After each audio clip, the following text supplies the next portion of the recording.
Hi, travelers. This is Space Mountain Mission Control. Please bear with us. Your ship is being prepped for launch and should be ready to go soon. This palatial, self-contained aquapod is the perfect getaway for man and Martian alike, with a gourmet kitchen and genuine moon rock garden.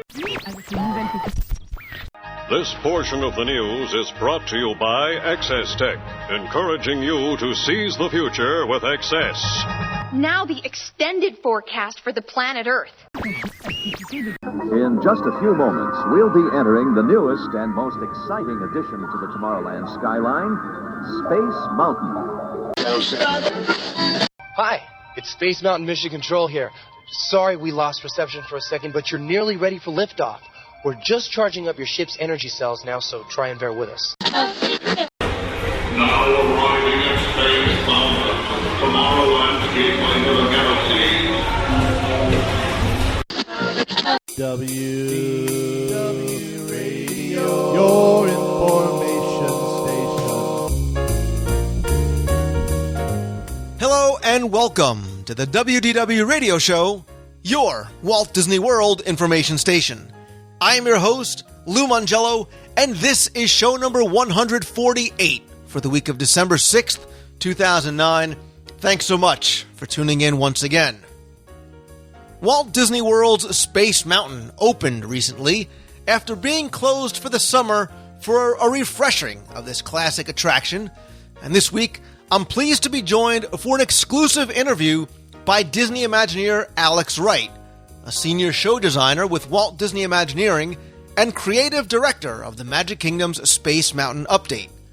We'll look at what goes into updating one of Disney's most popular and beloved attractions, including the process of going from concept to reality. We'll also discuss the changes, additions, new technologies, nostalgia, as well as some of what you can and can't see as well. I'll play more of your voicemails at the end of the show, so sit back, relax, and enjoy this week's episode of the WDW Radio Show.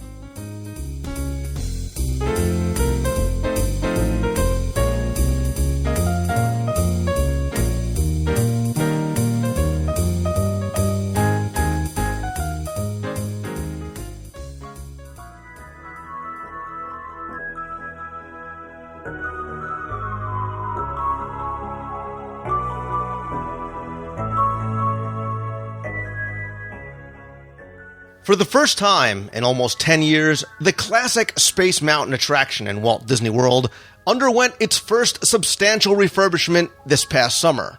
Officially announced in February, the attraction closed in mid-April for the busy summer season and reopened recently with a new look on the outside and many changes and surprises on the inside. And today, I'm pleased to be joined by Alex Wright, a senior show designer with Walt Disney Imagineering and creative director of the Magic Kingdom's Space Mountain rehab. Alex, I want to welcome and congratulate you. Oh, thank you very much. Thanks for having me. Yeah, it's got to be so exciting for you. I was thinking about this the other day to, have the doors to Space Mountain reopen again and see your efforts and the efforts of everybody involved be realized and enjoyed by guests again. Absolutely. That's the thing that is so exciting about working on these projects is the first time you get to stand there and watch people actually going in and enjoying the attraction and seeing what you've been working on. That's a great moment for all of us on the team. I'm sure. And really, what's, when something like Space Mountain, which, obviously isn't broken, still very, very popular after 35 years, what is sort of the catalyst for what Imagineering termed as a refreshment of an attraction like this? Well, we're constantly looking at all of our attractions and experiences in the parks with an eye toward making improvements and plussing the storylines and plussing the experience from a guest perspective. And even with an attraction as iconic as Space Mountain, where, as you said, there wasn't anything broken about it, it was still as popular as ever. But again, we still look for opportunities to take it up to the next level and to push the storyline and the visual experience just a little bit further. And how long does something like this, how long has this really been in the works? I have to assume it's been a relatively long amount of time. Yes, we had something like, I don't have the exact dates in front of me, it was something like a 7-month downtime, and with a project like that, you would have probably a similar or even longer preparatory period where you put all the plans in place and get things lined up so that when you get to that actual downtime of the construction, you're able to work as quickly and efficiently as possible.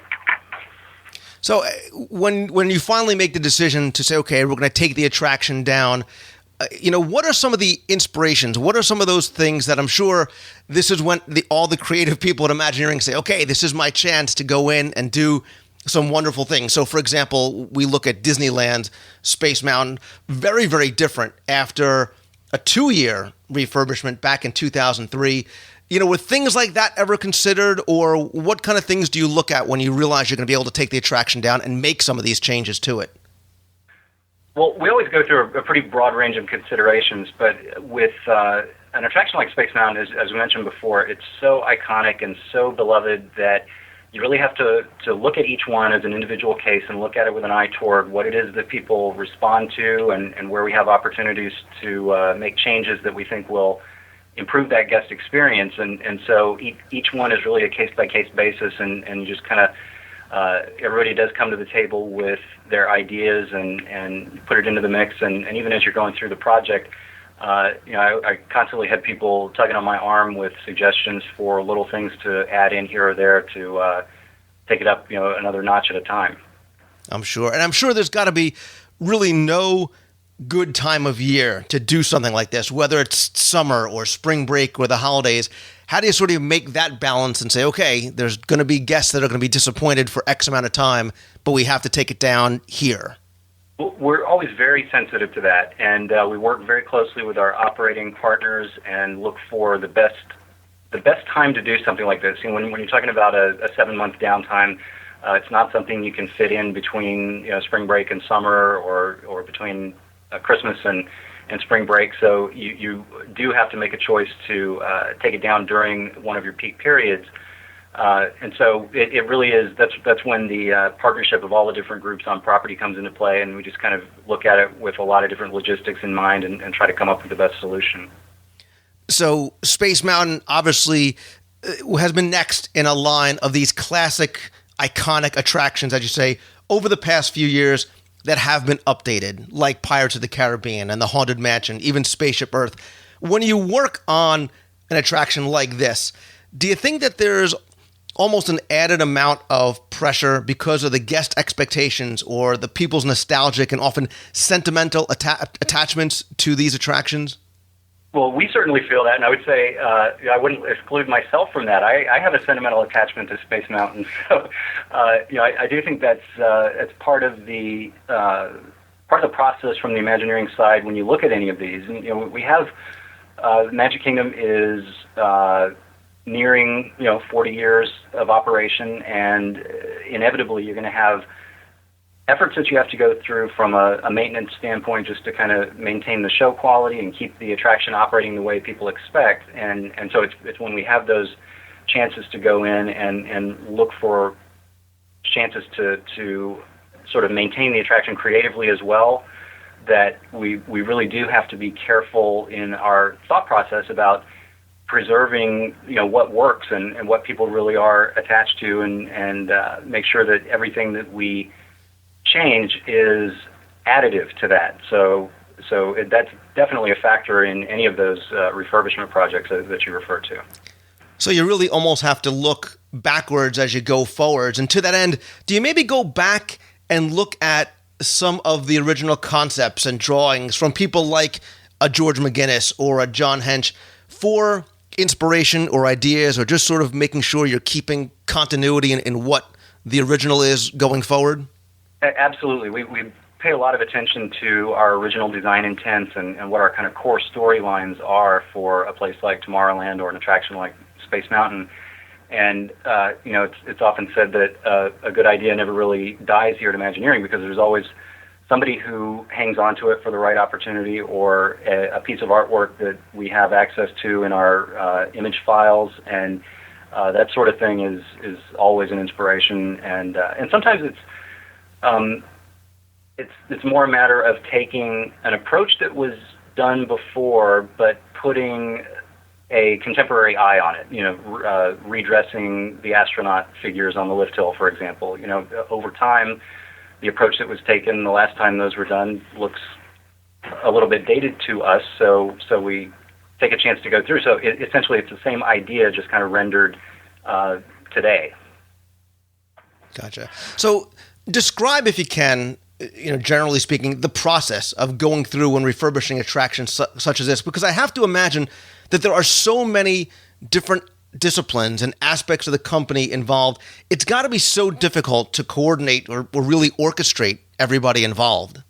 Yes, and I'm fortunate in my role. I don't have to really get into the nuts and bolts of that, other than responding to it with our creative teams and making sure we're feeding things into the process whenever they're needed. But that's another big partnership effort. I should make it clear, on a project like Space Mountain, we're working with other groups at Walt Disney World as well. We have our facility asset management group and our park operations, and in this case, the photo team and others who all come together, and there's a lot of effort put into that coordination that you refer to.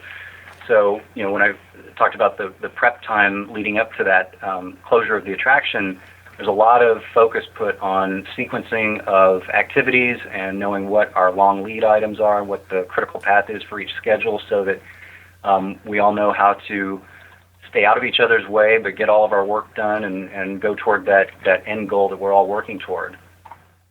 So let's talk about some of the changes, at least the ones specifically that we as guests can see. And they really range everything from the exterior to the queue to the load area and the ride and certainly the post-show.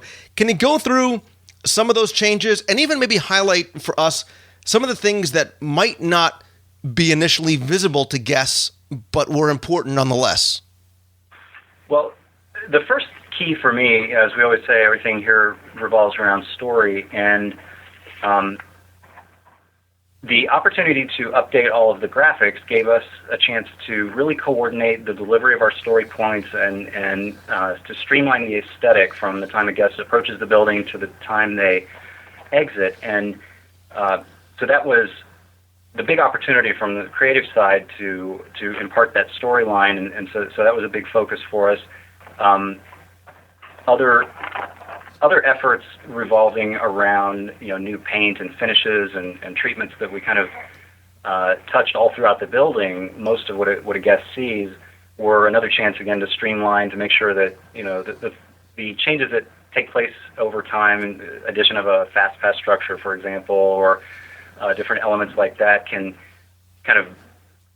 create discontinuity. So this was our chance to pull all that back together and tell one story all the way through with a kind of focused aesthetic overlay. The post-show, I think, is an example of something that's very visible to guests and tells a different kind of story than what was there before. So we are now able to kind of play off of the golden age of rocket travel mindset that we brought to the rest of the experience and show people these various places they can go and adventures they can have in far reaches of the galaxy. And so those are the more visible elements. And then can I stop you for a second, because I wanted to talk to you specifically about the story, because I think for many guests it sometimes is lost on them that there is a story not just for the individual attraction, but an overriding story for Tomorrowland as a whole. Can you tell us a little about what guests who are entering Space Mountain should be looking for as far as what the story that they're entering, this three-dimensional experience that they're entering, what that is supposed to be, and then how it does tie in with the rest of Tomorrowland? Sure. Well, I think for Tomorrowland, the vision from Walt and sort of the Imagineering vision of a future is a bright and optimistic place. We see this as a place where things work well. It's not it's a happy future, and so we've tried to keep this Space Mountain in particular in a vein that is playful and fun and implies this sort of casual nature of intergalactic space travel. You can hop on a rocket and go anywhere you want, and it's all taken care of for you. So I think that part of it is, we wanted it to be bright and happy, and so you'll see that in a lot of the graphics. And so when we have a welcoming message at the entrance from the starport, I guess I should focus on that for a moment. The key story element that we really kind of drove home was this idea of starport 75 as the departure point for your trip. And the departure point for Space Mountain was never defined as anything other than Space Mountain and being on the launch platform. But in looking at what Disneyland did a few years ago, where they added the identity of Space Station 77, with the number obviously being a nod to the year that attraction opened, we wanted to create an identity for ours, but we didn't want to do it in the same vernacular, in part because we wanted to reference all of the different space mountains within this world. So we took our cue from the fact that once you go into the building, you enter the first corridor in the tunnel, you see views out to space. And so clearly at this point you're already off the planet. You're no longer in Tomorrowland. You are on this floating starport platform and actually making a journey back to Tomorrowland. So Starport 75 was a key component for us, and from that we were able to branch off into the departure board that shows all of the potential flights you could hop on, and the route maps that are shown in the up ramp in the queue that kind of imply all the connections, and it's almost like reading the in-flight magazine on your modern day flight. And then when we land, we've gone back to Tomorrowland Station MK1, and take the moving walkway out onto the promenade. So that's the trip we're making, and the implication again is that this is a carefree everyday occurrence, and space travel over long distances is no sweat. Gotcha. So we're not traveling to some remote destination. We're actually traveling back really to Tomorrowland in Walt Disney World's Magic Kingdom. Yes. And you mentioned too about the colors. People will notice as they approach the exterior, there is a completely new color scheme. The reds and oranges are somewhat gone for the most part, and now there's a new brighter green. Was that just an aesthetic choice that you wanted to bring in? It was primarily aesthetic. It was again in trying to keep this idea of a happy future, and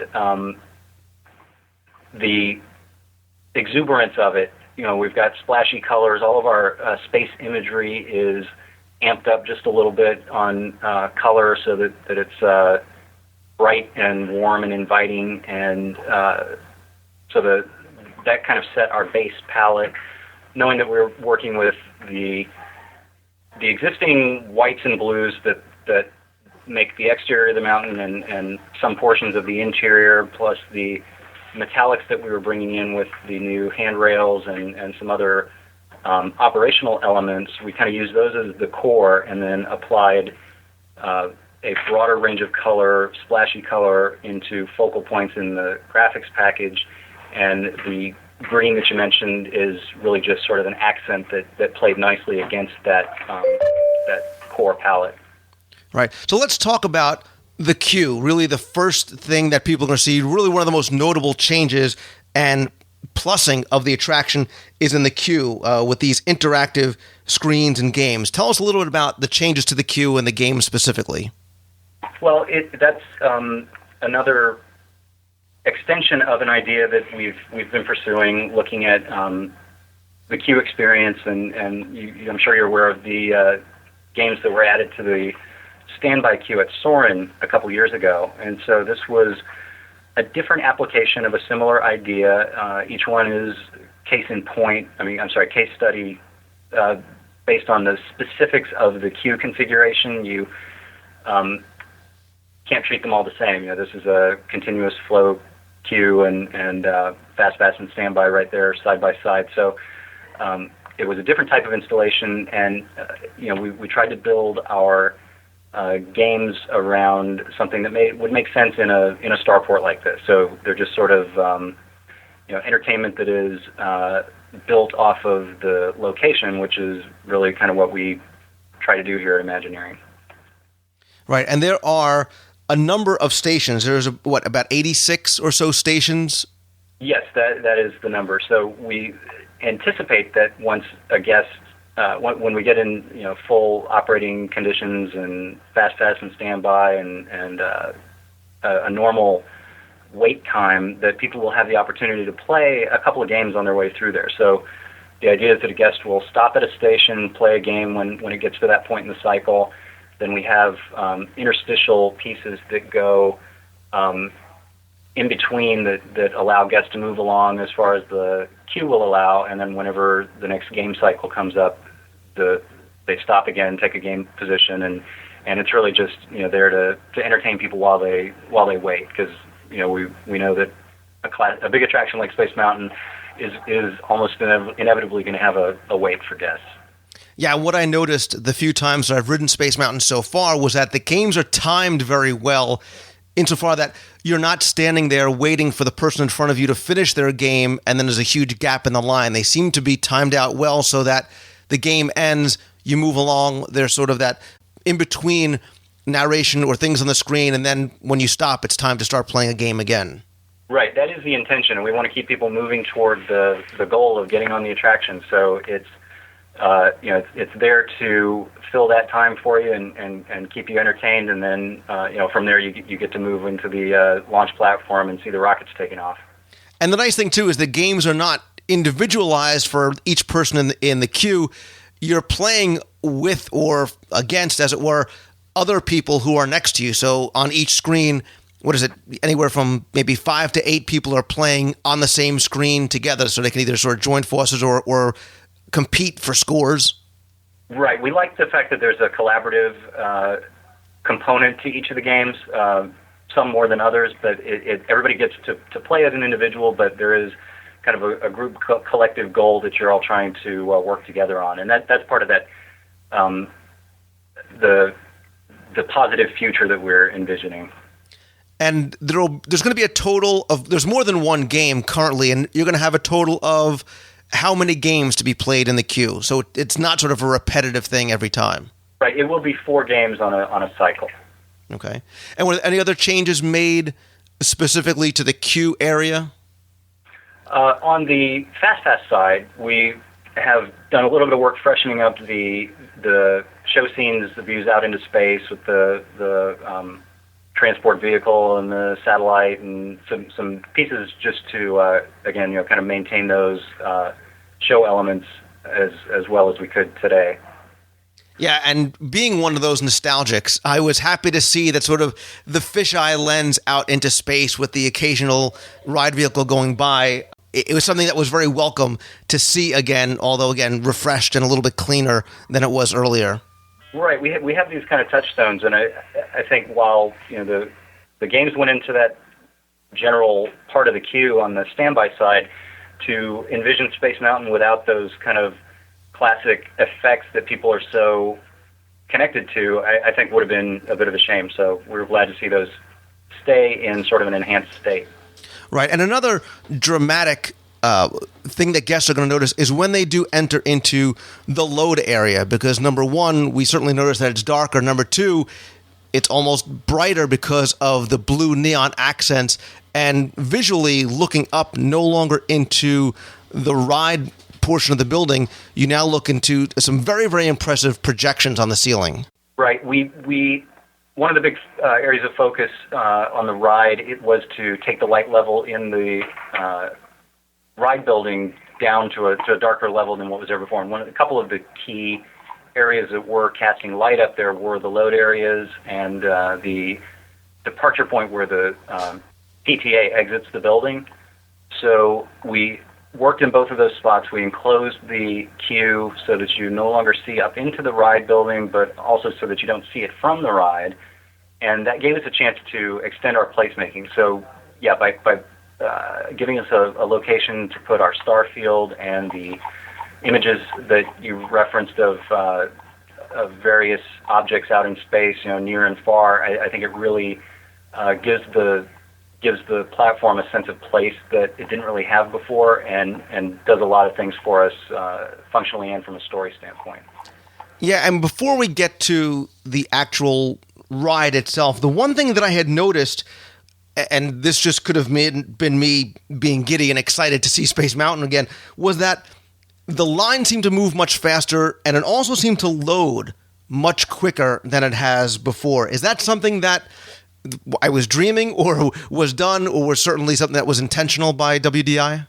Well, definitely intentional, but not just WDI. That is definitely an area where we work with our operating partners and others on property using learnings that we've had in management of attractions in the time since Space Mountain was built to reconfigure the queue and even the launch stations to allow for more efficient operation of the attraction. And it is expected that there's going to be a noticeable improvement in the efficiency of the attraction, the number of guests it carries on an hourly basis, which we think is a huge plus for an attraction like Space Mountain that so many people want to see during their visit at Magic Kingdom.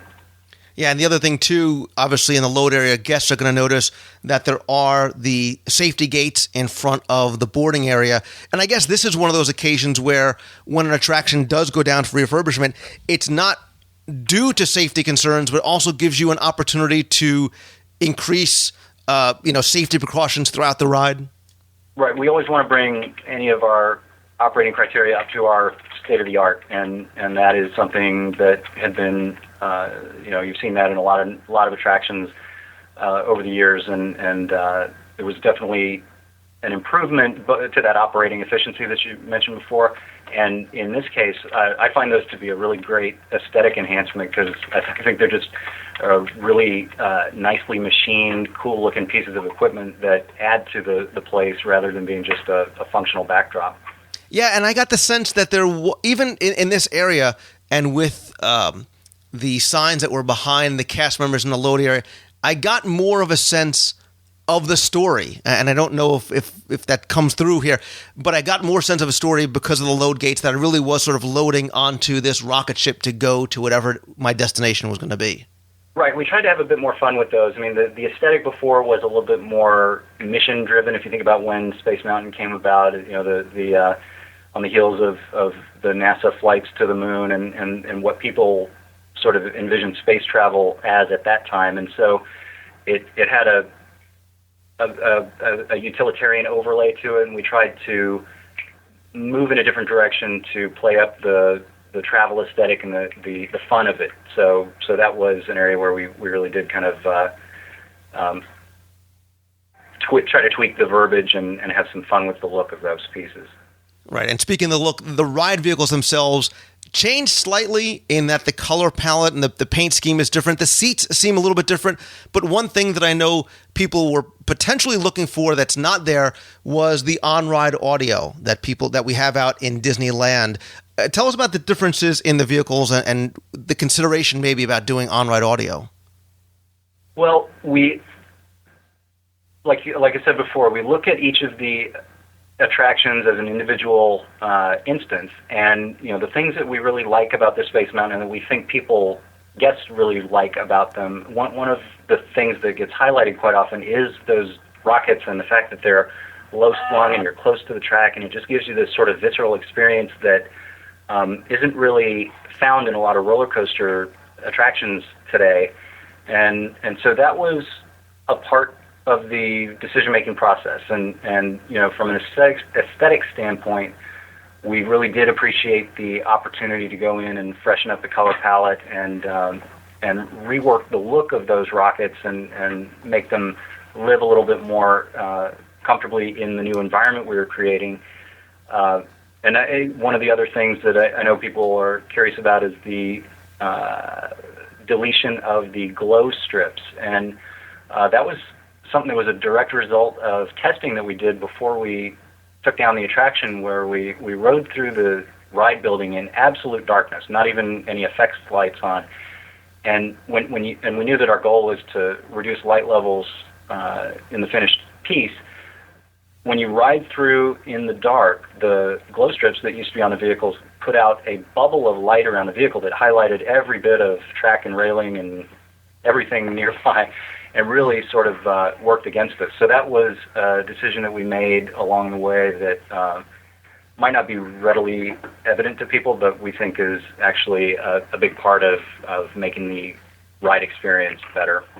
And I agree. And to that end, the ride experience itself, the first thing you notice is that it is much, much darker than it was before, which I think enhances what was already a very exhilarating ride. I also felt that it was much smoother and also much quieter than it was before. Tell us about some of the changes to the ride itself and maybe any new technologies that were implemented. I'd say all those things are true. It is quieter and smoother and darker, and there's no really concise answer as to why that is, other than care and attention on the track. There was some new work done to the vehicle undercarriage to make it ride on the track a little bit differently, and so it was really kind of a cumulative effect. And all the little pieces that we touched put together did have a noticeable improvement in the ride quality, and especially as you mentioned the quietness of it, which is really kind of an exhilarating part of this ride through space. And by reducing the light levels and giving people less of a chance to anticipate those movements, I think that really does kind of up the thrill factor. Absolutely. As somebody who's ridden it countless hundreds of times, I can tell you it was almost a new experience. I knew the track hadn't changed, but I almost didn't know what was coming next. So if you haven't ridden it yet, the darkness really does plus up the on-ride experience as well. As you come off and as you disembark from your vehicle, another new element is the on-ride photo that I think maybe people don't realize when they first get on is there. Tell us about implementing that and sort of that whole process. Well, that is something that had been requested quite often by guests, and so our photo team was looking for a chance to put it in, and obviously this refurb of the attraction was a good time to do that work. In terms of location, they were challenged by our need to take down the light levels. We had to make sure that wherever this system went, it didn't put any additional light out into the building. So, again, as I said, case-by-case basis, this, location was determined, and what that allowed us to do, from a creative standpoint, was also install a new effect at the end of the tunnel that helps us with sort of making the camera flashes that are required to take those pictures a little bit more organic, so organic to the storyline. So the effect at the end of the tunnel now represents the energy source, this kind of floating blue orb of energy that is feeding the bands of light that are charging the vehicle as you pass through that tunnel, and then as you get to the end, it sort of amps up and goes white hot and crackles and pops as you exit the tunnel, sort of like decoupling a battery. And that trail of sparks kind of leads around the corner to the camera flashes, and then as you mentioned, the display of those takes place in the unload platform, so everybody has a quick direct look at the picture as soon as they get off the ride, and then they're directed from there up to the merchandise shop at the exit of the building, where they can pick up their passport photos if they choose. Right. And so to that end, getting from the unload platform to the Tomorrowland Power and Light Company has always been one of my favorite portions of the attraction as well. The post-show is almost a show in and of itself. This is also very different. There's, again, also that sense of nostalgia. There's also very many tributes here, and just a quick aside, the whole sense of nostalgia. On behalf of many, many guests, thank you for keeping the Star Tunnel music in there. It's one of those small pieces that I'm sure may have possibly been overlooked, but that people are grateful that is still there. Right, and as I said, there are a lot of people who worked on this attraction who have that same kind of attachment that you're referring to. And to that end, that in that post-show area, we notice here, and again, there's that extension of the story here, but there's a lot of tribute here to past attractions, both in the queue and the post-show area. Tell us just from your Imagineering perspective, how and why you decide to put those in, and maybe one or two that we should keep our eyes out for. Well, I think part of it is, when you go to fill in a control panel with some copy, or to put some travel stickers on a suitcase from space, or you have any reason to generate content, why not make it something that has multiple layers of meaning? And so, we like the idea of embedding those little references so that for the guest who is in tune with that and knows the reference points and might enjoy them, it's an added little bonus, but it still works for someone who doesn't know that backstory because it's appropriate to the environment and the atmosphere that we're trying to create. So there's a mood and sensibility that's kind of first and foremost, but when you have to put words in there, why not make them interesting and meaningful? So that's something where the team, we had a show writer working on the attraction with us, and whenever time came to fill in any of those blanks, we would get together and just kind of have fun riffing on reference points we could pull in, especially, and you'll note that most of the ones that were drawn into this are from other Disney future or space-related instances. So that's another kind of extension of this alternate universe. Yeah, and I love the fact that you do reference other attractions, and I'll have people go and try and find them on their own, like Horizons, or individuals like Disney legend John Hench, who was instrumental in the creation of the original Space Mountain. And I know that oftentimes Imagineers take those opportunities to put personal tribute or details in as well. They put their old office phone numbers or their kids' birthdays, whatever it is, so you might not recognize them, but for the most part, like you said, everything has a story. Everything probably has a meaning behind it. But the post-show area, again, with new scenes, again, keeping somewhat consistent to what we had before. And I have to assume, by what I've seen so far, there's more to come in the post-show area as well? Yes, the very end of the up-ramp, before you enter the light and power and light station, is still a work in progress. We have an extension of the earlier scenes that's going to kind of pay off there. We're bringing back a green screen chroma key effect that will take the guests out of the captured video as they go by and place them into backdrops that reference the scenes in the first 3 vignettes along that pathway. So now it's about the starport showing you in all these places you can go, and really just kind of connecting that part of the exit ramp to the earlier scenes in a way that, again, feels connected and feels organic to the story. Yeah, and I think that's something that guests need to be aware of, is that just because the doors have opened and the attraction has reopened again, there's always additional elements or tweaks that are forthcoming. It seems like WDI is always looking to continually improve upon. And to that end, what has the guest reaction been, and how are you taking sort of guest responses as they come out? People are. I mean, anecdotally, we've kind of spent some time hanging around and just kind of listening to people, and they don't really get into the more formalized survey process till they really have the attraction fully up and running and considered to be complete. But it's been fun. I think for me, the nicest thing to hear so far is that people do appreciate our attempts to find that balancing point that you asked about initially, of finding the right amount of reverence for existing pieces that really kind of make the experience, and again, looking for opportunities to plus it around that whenever we can. So I think that's been fairly consistent and probably one of the most rewarding things to hear from where I sit.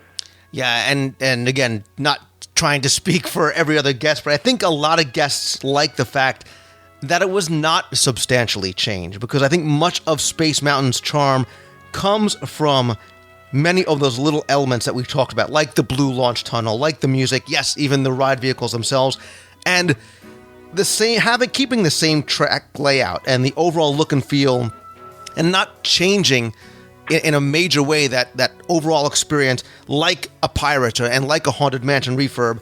I think that's what people enjoy. I think the addition of new technologies, but not changing what people come to expect from Space Mountain, is why this is, like you said, more of a refreshment than an overhaul and a refurbishment. Right, that was definitely our intention, and the fact is, when you go into a project like this and you have Space Mountain as your starting point, you do want to be careful not to, to use your words, not break what isn't broken, or not try to fix what isn't broken. Sorry. So I think that's all part of the process. Excellent. Well, I will tell you that I have enjoyed it. I am looking forward to riding it over and over again and looking for more of those things that you can't necessarily pick up the first time you go back. And Alex Wright, senior show designer with Walt Disney Imagineering, and, by the way, author of the Imagineering Field Guides to Walt Disney World. We're all anxiously awaiting Disney's Hollywood Studios, by the way. Thank you so much for taking the time, and congratulations to you and your team once again. Thanks very much, Lou. It was great talking with you. You too.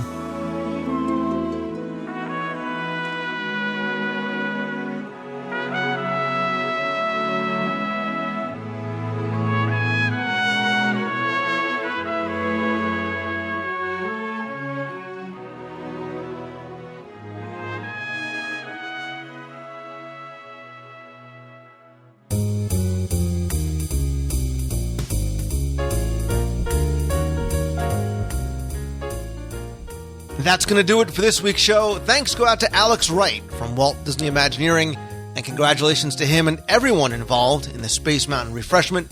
You can check out Alex's Imagineering Field Guides to Walt Disney World, the Magic Kingdom, Epcot, and Disney's Animal Kingdom are available now. Disney's Hollywood Studios is coming soon. I'll put links in the show notes to where you can purchase these books directly from Amazon.com. Don't forget, there's still time to enter last week's Walt Disney World What's My Line contest, where you can win a WDW Radio prize pack. Also, don't forget about the WDW Radio Cruise on the Disney Dream in February 2011. Remember, some categories have sold out. For more information and a free quote, videos, deck plans, pictures, and lots more, you can visit WDWRadioCruise.com. Also, if you want to be part of the WDW Radio team, this is the last week that I'm going to be looking for volunteers. You don't have to be local to Orlando for most of them. I have a list of positions and an application in the show notes where you can submit the form. Again, you can find those in the show notes for this week's episode. Don't forget, if you have any questions you want answered on the air, you can email me at lou@wdwradio.com. Or if you want to be heard on the air, you can call the voicemail toll-free 888-703-2171. Be sure and come by, follow me on Twitter, friend me up on Facebook, and join the WDW Radio Show fan page. Links to all those are right on the homepage of WDWRadio.com. Also, just for the holidays, I reduced the price of the audio guides to Walt Disney World for the holiday season. Downloads are just $5.99. CDs are $7.99. You can buy all three and save just $15.99 for the 3-pack of downloads, or $17.99 for CDs. You can also get signed copies of my Walt Disney World trivia books, also on sale. Look for the link at WDWRadio.com on the top right-hand corner for the shop. Stay tuned for the next WDW Radio Live coming soon. Also, if you're a subscriber to Celebrations Magazine, you should have issue 8 in your mailbox now. We're also going to be reprinting issues 2 and other issues as well. For more information to subscribe or back issues, you can visit celebrationspress.com. Thanks as always to my partners and sponsors, including Mouse Fan Travel, All-Star Vacation Homes, and DVCByResale.com. Also, I'm sorry to say, for this upcoming week in Walt Disney World, I am not going to be able to attend the Meet of the Month on Friday, December 11th, the NFFC Show and Sale on Saturday the 12th, or the Celebrations Meet on Sunday the 13th. While I've always tried to not let my personal life affect the show, my father's unfortunately very sick. I need to take him for treatment up in New York, and I don't know when I will be back, and I will unfortunately not be able to attend any of these meets. I'm really sorry for any inconvenience this causes anybody, and hope that you still go and meet up in Norway with other listeners on Friday, enjoy the show and sail on Saturday, and meet Tim Foster and other people who are part of the Celebrations Magazine team on Sunday. As always, my friends, if you like the show, please help spread the word. Let others know about it, review the show on iTunes, come say hi on Facebook, and join our fun, friendly, and very welcoming forums over at WDWradio.com. Thank you to you, as always, for taking the time and tuning in. So until next time, take that first step to following your dreams, and remember to always, always keep moving forward. I hope you guys have a great week this week. See ya. Hi, Lou. This is Jeff from Franklin, Indiana. Just listened to your recent listener question with Becky and wanted to comment. You had gotten a question about someone who was looking at getting no expiration tickets for their kids who were currently under 9, but by the time they used the new expiration date would be over the 9-year-old mark. And I wanted to let you know that we ran into that instance with 2 of my children. In our last visit, we took our children's tickets up, explained what the situation was, that we had bought them when they were indeed children, but that they were now over the 10, and they exchanged us for adult tickets at no additional charge. I don't know if that's policy or not, but again, I had that happen with 2 of my children and also my nephew, and that was in spring of this year. Just wanted to give you the heads up. Again, no additional charge, and they changed it to an adult ticket for us. Thanks. Bye. Hi, I know a lot of people in New York like to go to the World of Disney store on 55th and 5th. I just wanted to let you know that we had gone there recently, and they told us they no longer do character meet and greet. This is the World of Disney store, and I know a lot of people go specifically for that. Take care. Bye-bye. It's John from New York. Hey, Lou. This is Dave calling from Disney World. We just flew down here from the freezing cold state of Maine, and we're standing in front of the castle. They're about to light it up, and I wanted to thank you. We just got your CDs last week, and we played all 3 of them about 10 times each, and it's great information, and we're putting it to use down here. And we just had our first Dole Whips ever, and they were amazing. Having a great time. Love your show, and we'll be listening to you. Thanks. Hey, Lou. This is Stu. We're calling from Disney World. I just wanted to let you know we did the Mickey's Very Merry Christmas party last night. We had a great time, and I wanted to let the listeners know, for anybody that has gluten intolerance or gluten allergies, they do offer gluten-free cookies at the party. So you have to ask for them, but they offer the gluten-free cookies, and they're nice big chocolate chip cookies, very yummy. In fact, they're better than the sugar cookies they give out to everybody else. But the party was great. Also, one other thing I wanted to let you know, today we ate lunch over at what's that place? Backstage Lot. And when you get your receipt for eating lunch, they give you a coupon on your receipt for 20% off select locations at Disney World stores. So you can get 20% off your merchandise between 9 a.m. and 12 p.m. And it's good for through December 15th.